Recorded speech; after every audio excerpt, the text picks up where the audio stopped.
अध्यक्ष महोदय, मुखिया जी, यहाँ उपस्थित जनप्रतिनिधिगण, मैं आप सबको को धन्यवाद देता हूँ।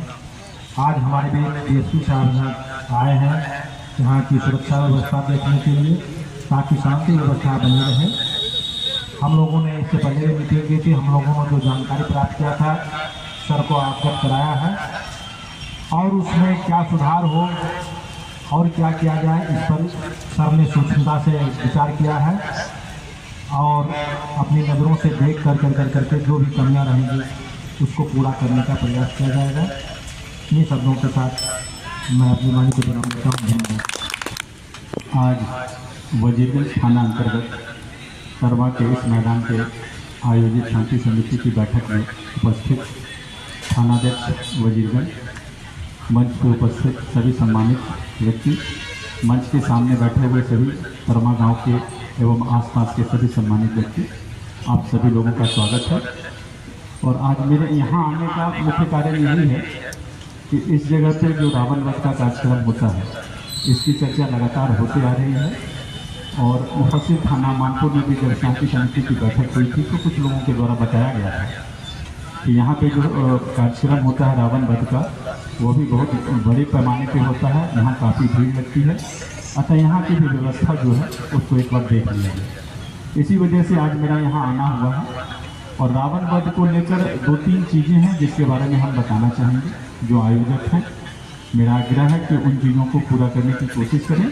अगर कहीं कोई दिक्कत होती है तो आप हमसे बताइए, और जो प्रशासन की तरफ से हो सकता है एसडीओ साहब से या सीओ साहब से हम लोग बात करके कुछ वहाँ से भी कुछ मदद कराएंगे।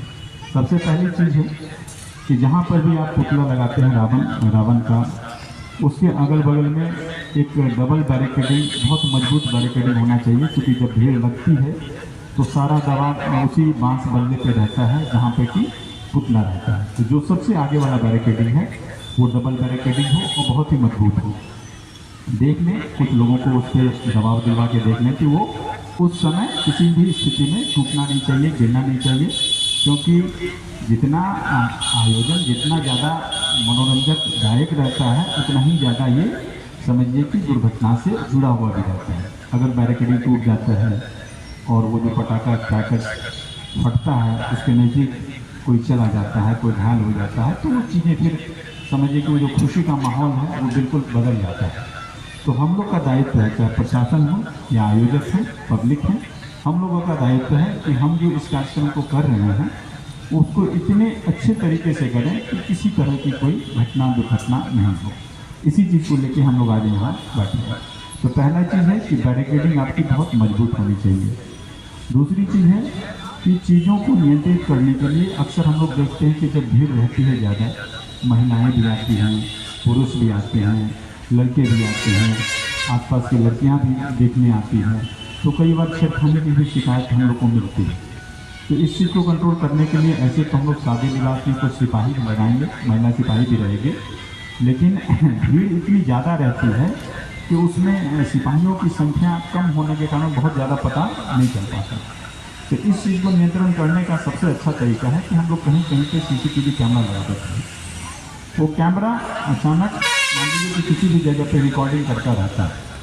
अगर कहीं कोई शिकायत आती है रात में कि हमारे साथ मान लीजिए किसी का पर्स छीन लिया गया या किसी महिला का चेन ले लिया गया या किसी के साथ छेड़खानी कर दी गई, तो जो CCTV कैमरा लगा हुआ है उसके रिकॉर्डिंग को देखकर बहुत ज़्यादा संभावना है कि हम लोग उस व्यक्ति तक जरूर पहुँच जाएंगे जिसके द्वारा इस तरह की गलती की गई होगी या इस तरह का कांड किया गया है। तो CCTV लगाना भी उतना ही ज़्यादा महत्वपूर्ण है। तीसरी चीज़ है कि यह कार्यक्रम लगभग जब सूर्यास्त होने लगता है, क्योंकि पटाखा आतिशबाजी का कार्यक्रम है तो हल्का अंधेरा जैसे ही होता है वैसे ही कार्यक्रम शुरू होता है, ख़त्म होते होते थोड़ा ज़्यादा अंधेरा हो जाता है, लोगों को फिर निकलना भी रहता है। तो तीसरी चीज़ है कि आपको लाइट की भी व्यवस्था प्रॉपर करनी चाहिए, और कहीं पर भी अगर बिजली का तार है तो उन चीज़ों से ज़रूर एक दूरी बना के रखें। जो निकलने वाला प्रवेश का निकास का द्वार है वहाँ पे बिजली का कोई तार कम हाइट पे नहीं हो। बिजली का पोल अगर है तो मजबूती से हो, कमज़ोर ना हो, क्योंकि भीड़ रहती है तो धक्का धुक्की में लोग पोल पे भी दबाव देने लगते हैं, तो कई बार गिरने वाली संभावना नहीं होनी चाहिए। तो जो आयोजक हैं थानाध्यक्ष को भी हम कहेंगे कि आप दोनों एक बार बढ़िया से देख लीजिए, जितना काफ़ी बिजली का पोल मुझे दिख रहा है ग्राउंड में, तो जो भी बिजली का पोल है उस समय खास करके जो देखने वाले दर्शक हैं उस पर दबाव न दें। और हम कोशिश करेंगे कि हमारी एक टीम भी रहे जो लोगों को समझाएगी कि इस पर दबाव मत दीजिए, क्योंकि बिजली है काफ़ी खतरनाक चीज़ है। अगर पोल गिर जाता है, किसी तरह से कोई दिक्कत होती है तो नुकसान बहुत ज़्यादा होता है। तो इस चीज़ को भी हम लोग को ध्यान देना है। अगली चीज़ है कि जब भीड़ ज़्यादा लगती है तो गाड़ियाँ भी काफ़ी आती होगी, चाहे टेम्पो हो, बाइक हो, छोटी गाड़ियाँ हो। लोग दूर दूर से जब आते हैं, जैसा कि लोग बता रहे हैं 5 पंचायत से यहाँ लोग आते हैं रावण वध का कार्यक्रम देखने के लिए। 5% यहाँ तक कि नवादा जिला से ही नस्कौर और सीतामढ़ी बता रहे थे, हाँ जो बॉर्डरिंग है वहाँ से भी लोग आते हैं। तो ऐसी स्थिति में जाहिर सी बात है कि गाड़ियाँ भी बहुत आती होगी, क्योंकि साधन गाड़ी ही है आने का, बहुत लोग पैदल तो आ नहीं पाएंगे इतना दूर। तो उसकी पार्किंग के लिए भी हम लोग को एक जगह चिन्हित कर लेना होगा, और पार्किंग स्थल पे ही गाड़ियाँ लगे, वहाँ पे भी थोड़ा बहुत लाइट की व्यवस्था हो, क्योंकि अंधेरे में गाड़ियाँ रहती हैं तो फिर निकालने वक्त में दिक्कत हो जाती है। अगर लाइट रहती है, स्लोप बना रहता है, फील्ड प्रॉपर रहता है, बहुत उबड़ खाबड़ नहीं है, तो गाड़ियाँ फिर ट्रैक्टर हो या बाइक हो सब आसानी से लगती है, आसानी से निकल जाती है। तो हमें पार्किंग का भी ध्यान देना है। इसके अलावा हम देखते हैं कि थोड़ा बहुत उस तरफ में झाड़ी खड़ी हो गई है, तो अगर संभव हो तो झाड़ी को हटवा देंगे तो ज़्यादा बेहतर रहेगा। ग्राउंड बिल्कुल समतल रहे, उबड़ खाबड़ ना रहे, ताकि उस समय जब लोग ग्राउंड से निकलें, आने वक्त में तो समय लगता है, धीरे धीरे प्रक्रिया है फील्ड भरने की, लेकिन जो निकलने का समय रहता है वो एग्जैक्ट जैसा ही कार्यक्रम खत्म हुआ सबको बाहर निकलना रहता है। तो अगर ग्राउंड मान लीजिए अनइवन है, कहीं गड्ढा है, कहीं पे बहुत ज़्यादा झाड़ी है, तो उससे फिर समस्या होती है। तो आपको प्रयास करना है कि ग्राउंड हमारा एकदम लेवल्ड रहे, कहीं बहुत ज़्यादा गड्ढा ना हो, कहीं बहुत ज़्यादा झाड़ियाँ ना हो, सब साफ सुथरा रहे, ताकि पब्लिक जो आता है वो सुरक्षित यहाँ से फिर वापस चला जाए। तो ये चीज़ें हैं जो कि हमारा इससे जुड़ा हुआ है रावण वध से। इसके अलावा जब हम आए हैं तो विसर्जन से संबंधित भी 2-4 चीज़ें हैं जो अक्सर हम लोग थाना स्तर पर जब शांति समिति की बैठक होती है तो हम लोग डिस्कस करते हैं। लेकिन आज मुझे मौका मिला है कि आपके बीच इस तरह के खेल मैदान में शांति समिति में सम्मिलित होने का मुझे मौका मिला है, तो यहाँ पे भी हम 2-4 बातें बता रहे हैं। एक तो सबसे पहली बात है कि जो आप दुर्गा जी की प्रतिमा बैठा रहे हैं, जो विसर्जन करेंगे, उसका लाइसेंस लेना रहता है। पिछले कई वर्षों से आप ले रहे होंगे, इस वर्ष भी लाइसेंस को ले लेना है। दूसरी चीज़ है कि मेन विसर्जन ही रहता है, क्योंकि एक जुलूस के रूप में वो निकलता है और काफ़ी भीड़ रहती है। कई बार हम लोग देखते हैं कि जब जुलूस निकलता है तो भीड़ को कंट्रोल करने के लिए हम लोग साउंड सिस्टम भी रखते हैं। तो जो हम लोग का हॉर्न है उसका परमिशन आपको एसडीओ साहब से अलग से ले लेना है। और जब हम लोग कई बार देखते हैं कि धार्मिक गाने बजते हैं विसर्जन के समय में, तो उन्हीं गानों के बीच में 1-2 लाइन ऐसा भी बजता है जिससे कि समझिए कि शांति भंग होने की संभावना बनी रहती है, दूसरे समुदाय के धार्मिक भावनाओं को ठेस पहुँचाया जाता है। ये अक्सर हम लोग देखते हैं जब एक समुदाय का निकल रहा है तो वो दूसरे समुदाय के भावनाओं को ठेस पहुँचाने के लिए 1-2 लाइन कुछ जोड़ देते हैं गाने में, और जब दूसरे समुदाय का निकलता है तो वो भी 1-2 लाइन जोड़ देते हैं। तो हमारा यही कहना है कि आजकल मोबाइल का ज़माना है, हर व्यक्ति जो भी एक्टिविटी कर रहा है बहुत ज़्यादा संभावना है कि उसकी रिकॉर्डिंग कोई भी कर सकता है। जैसे मान लीजिए कि आप एक प्रोसेसन लेकर निकल रहे हैं, गाना धार्मिक बजाना है, गाना धार्मिक बजाने के बीच में कुछ ऐसा बज गया या बजा दिया गया तो वो चीज़ें रिकॉर्ड हो जाती हैं। तो वो रिकॉर्ड हो जाती हैं, इन चीज़ों को बजाने की इजाज़त तो नहीं है, क्योंकि इससे शांति भंग होती है, धार्मिक भावनाओं को ठेस पहुँचती है। तो हम लोग को ऐसा चीज़ नहीं करना है।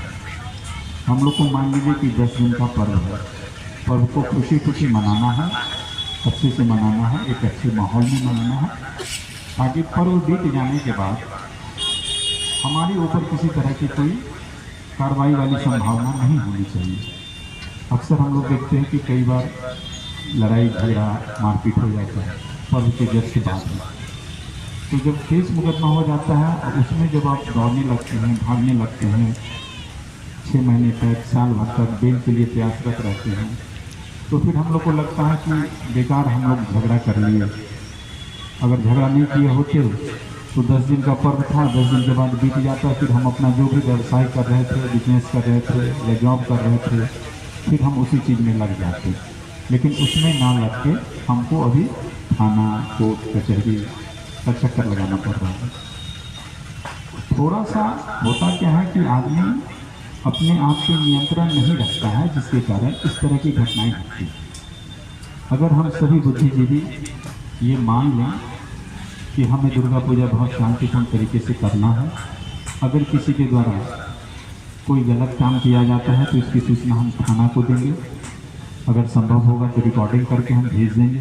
सभी सीनियर ऑफिसर जब हम लोग यहाँ तक आ रहे हैं तो एक तरह से एक आपके बीच में भी इस तरह की बातें आनी चाहिए कि कोई चीज़ हो तो हम उसको थाने के माध्यम से ही सुलझाने का प्रयास करें, खुद ना सुलझाएं। उससे क्या होगा कि बात बिगड़ेगी नहीं और आप अनावश्यक किसी केस मुकदमे के चक्कर में नहीं पड़ेंगे। तो हमें ये ध्यान रखना है कि कहीं कुछ दिक्कत होती है तो हम सूचना थाना को दें। इसके बाद है कि डीजे का प्रयोग आपको विसर्जन आप करते हैं, आपको पूर्ण रूप से मना है। आपको हॉर्न बजाना है, साउंड सिस्टम जिसको हम लोग कह रहे हैं, चोंगा जो रहता है गोल वाला, तो उसका लेकिन आपको परमिशन ले लेना है। गाना भी जो बजे धार्मिक बजे, इसका ध्यान रखना है। इसके अतिरिक्त जो समय निर्धारित किया गया है विसर्जन का, कोशिश कीजिए कि हम उस समय में इस चीज़ का विसर्जन कर दें। इसके अतिरिक्त अगर बीच में आपके मार्ग में बीच में कहीं पे दूसरे समुदाय का धार्मिक स्थल पड़ता है तो प्रयास कीजिए कि जो शांति समिति के लोग हैं वो पहले से वहाँ मौजूद रहे। जैसे जुलूस मान लीजिए 6 बजे पहुँचना है तो आप 4 बजे ही शांति समिति के लोग जो हैं, जो जिम्मेदार हैं, वो आप उस जगह पे पहुँच जाइए। पहुँच के आप एक मन ही मन जिम्मेदारी लीजिए कि हम इस जगह से ये जो दूसरे धार्मिक लोगों का जो धार्मिक स्थल है वहाँ से जब जुलूस निकलेगा तो ये हम जिम्मेदारी लेते हैं कि हम यहाँ बैठ के उसको शांतिपूर्ण तरीके से निकलवा देंगे। हम लोग जो बैठ के शांति समिति की बैठक करते हैं उसका मेन मकसद यही है कि समाज में शांति व्यवस्था बनाए रखने में भी हमारा सहयोग रहे, चाहे प्रशासन के लोग हों या समाज के लोग हों, जो भी शांति समिति के सदस्य हैं। आप लोग को एक बैच भी शायद मिलने वाला है, अभी बात हो रही थी पूर्व के वर्षों की भांति इस वर्ष भी आपको एक बैच मिलेगा या आई कार्ड कह सकते हैं, वो मिलेगा।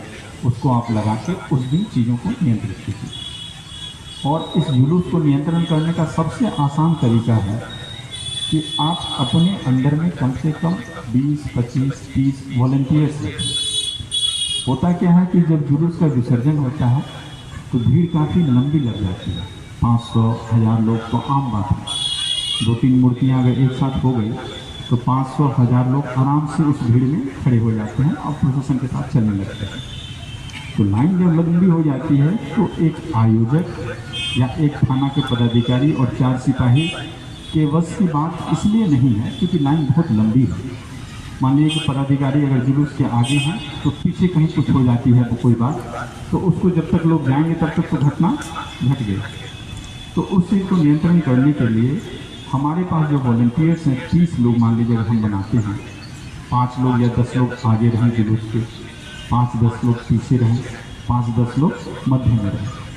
तो फिर क्या होगा कि आप एक जुलूस को लेके जा रहे हैं और उस जुलूस की जो लंबी लाइन है उसके लगभग हर हिस्से में कोई देखने के लिए वहाँ पे खड़ा है, भले ही वो आपका व्यक्ति ही है जो बैच लगा के वॉलंटियर है वो खड़ा है।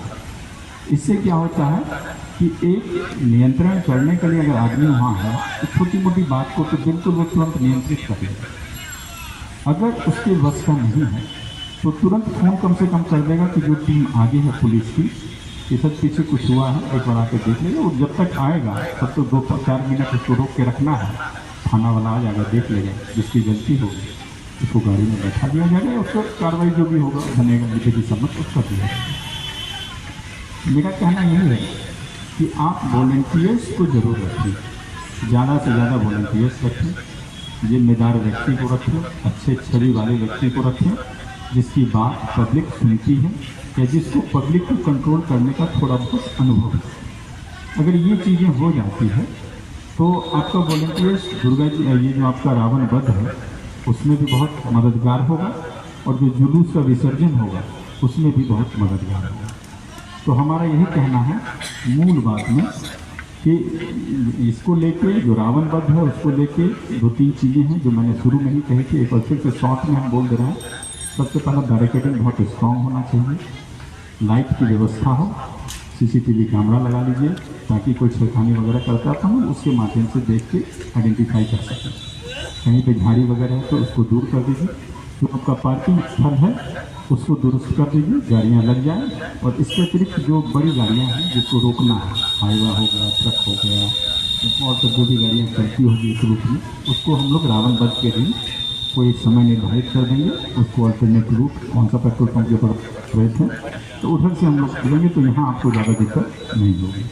और विसर्जन के दिन वॉलंटियर्स को भरपूर इस्तेमाल कीजिए, उनको अलग अलग जगह ड्यूटी दीजिए और उनके सहयोग से इस जुलूस को शांतिपूर्ण तरीके से हम लोग को गंतव्य स्थल पर ले जाकर विसर्जन करें।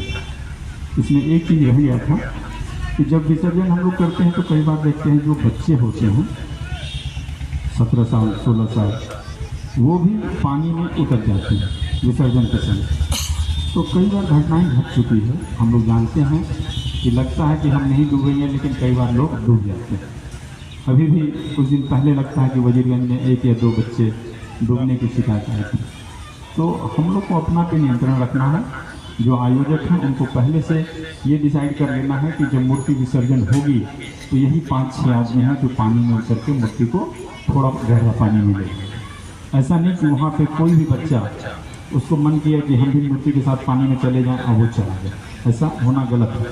क्योंकि वो तैरना आता है उसको कि नहीं आता है, कितना गहरा पानी है, एक बार डूब जाने के बाद तो फिर बचाना काफ़ी मुश्किल हो जाता है। ईश्वर की कृपा ही रहती है कि डूबा हुआ बच्चा भी बच गया, लेकिन जनरली ये चीज़ होता नहीं। तो हमारा यही कहना है आयोजक से कि पानी में जब मूर्ति का विसर्जन करने के लिए जाते हैं तो पहले से निर्धारित कर लीजिए कि ये 5-6 लोग हैं, तो यही लोग जो अच्छा से तैरने जानते हैं, जो समझदार हैं, यही लोग लेके मूर्ति को जाएंगे और विसर्जित करेंगे। इससे क्या होगा कि चीज़ें आपके नियंत्रण में रहेगी, कहीं कोई दिक्कत नहीं होगी। तो इन्हीं शब्दों के साथ मैं अपनी वाणी को विराम देता हूँ और मुझे लगता है कि जो डायरेक्शन हमने दिए हैं आप लोग इसका पालन कीजिए और बहुत आनंद आएगा। हम भी समय निकाल के आएंगे और आपके रावण वध में और दुर्गा पूजा के बीच में आके पार्टिसिपेट करेंगे। Thank you.